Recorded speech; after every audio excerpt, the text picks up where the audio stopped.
புதுசு புதுசாக கண்டுபிடிக்கிறானுங்க. இந்த தேசிக்காட விலை 5 ரூபா, ஆணிட விலை 5 ரூபா. இந்த ரெண்டையும் இணைச்சத்தால பதிர விலை வந்து 1000 2000 அப்படி ஏறிட்டே போகும். என்னென்னா அது மந்திரிச்ச சாயத்து. இப்போ அதுக்கு உசுறு வந்துட்டு, தேசிக்காய்க்கு உசுறு வந்துட்டு. இப்போ இது என்னென்னா அப்படி மூட நம்பிக்கை இன்னும் கொஞ்சம் அதிகரித்து தான் போகும். போக பார்க்கலாம், நிறைய பார்க்கலாம், இன்னும் எவ்வளோ பார்க்கலாம். வெயிட்டிங். நான் இதை பெருமையுடன் பார்க்குறேன் இந்த விஷயங்கள்லாம்.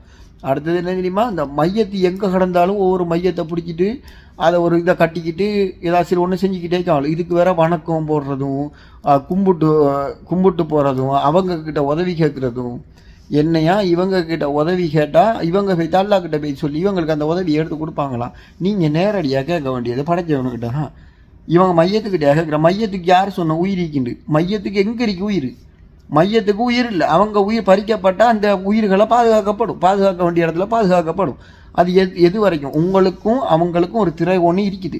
உசுரோட இருக்கிறவர்களும் மரணிக்கவங்களுக்கும் நடுவில் ஒரு திரை ஒன்றுக்கு ரெண்டு பேர் சந்திக்க இயலாது.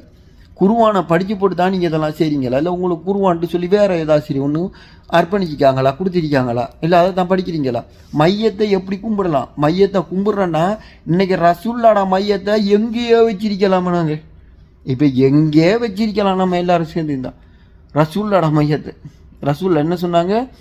ஈசா நபிக்கு செஞ்ச மாதிரி எனக்கு பண்ணிடாதீங்க, என் மையத்தை வணக்கஸ்தலமாக மாற்றிடாதீங்கன்னு சொல்லிட்டு போனாங்க. அப்போ அப்பேற்பட்ட அவங்களோட மையத்தையே ஒன்றுமே பண்ண வேணான்னு சொல்லிட்டேன், வணக்கஸ்தலம் ஆக்கிறாங்கன்னு சொல்லிக்காங்கன்னா எங்கெங்கே கிடக்கிற ஆக்கெல்லாம் பிடிச்சிட்டு வந்து மையத்தை கட்டடத்தை கட்டி போட்டு இவங்க சுலைமான அவங்க இவகன்னு சொல்லி புது கதையெல்லாம் கட்டிக்கிட்டு சம்பாதிக்கணும்னா எவ்வளோ வழிகள் இருக்கே. சீமந்து மூட்டை தூக்கலாம், கூலி வேலைக்கு போகலாம்.